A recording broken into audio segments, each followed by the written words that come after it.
Bad news after what was just found on shooter's hotel room video and who he was caught paying. Details surrounding the Las Vegas shooter have been shrouded in secrecy over the last 2 days.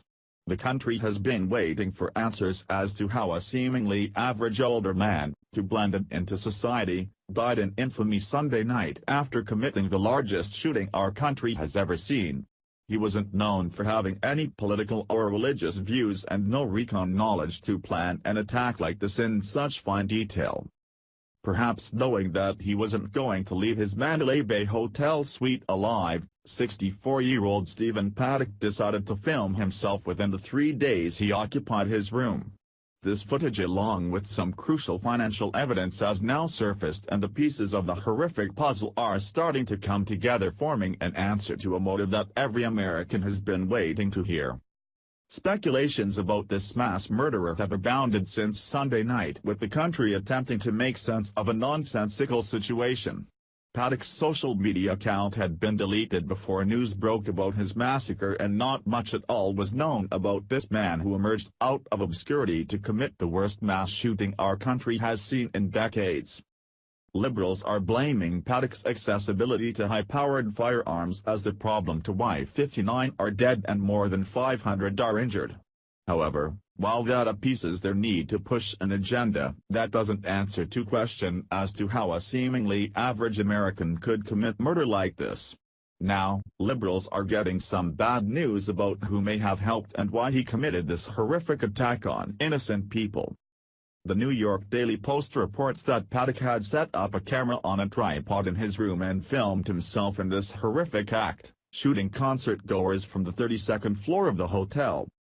Las Vegas madman Stephen Paddock set up a camera inside his hotel room to capture his deadly shooting rampage, and other surveillance in the hallway to alert him as cops closed in on him, according to reports.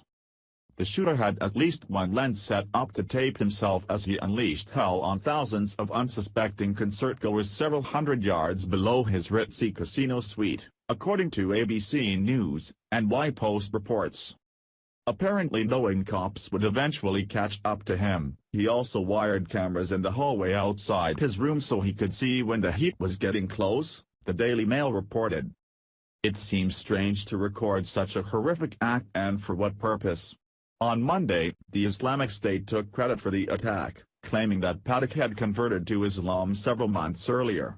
While his method of mass attack seemed to coincide with that of terrorism, there was nothing that tied him to Islam other than the claim. It seemed that the terrorist organization may have wanted the glory since they had advertised the call for terrorism on the Las Vegas Strip that hadn't happened until Paddock's attack. Now, a financial trail may lead to their claim that this was a lone wolf attack and possibly changes things for Paddock's girlfriend, Marilu Danley. As we reported on Monday, Danley was overseas when her boyfriend, whom she had been living with, committed this horrific attack before cowardly killing himself. She had returned back to her home to the Philippines about a week before the slaughter. While she was initially exonerated of any wrongdoing or involvement in this attack, now authorities have announced that Paddock sent tens of thousands of dollars to the Philippines before he committed mass murder. ABC News reports. As authorities pick apart the life of Las Vegas shooter Stephen Paddock, they have come across one major thread of suspicious behavior: how he handled his money.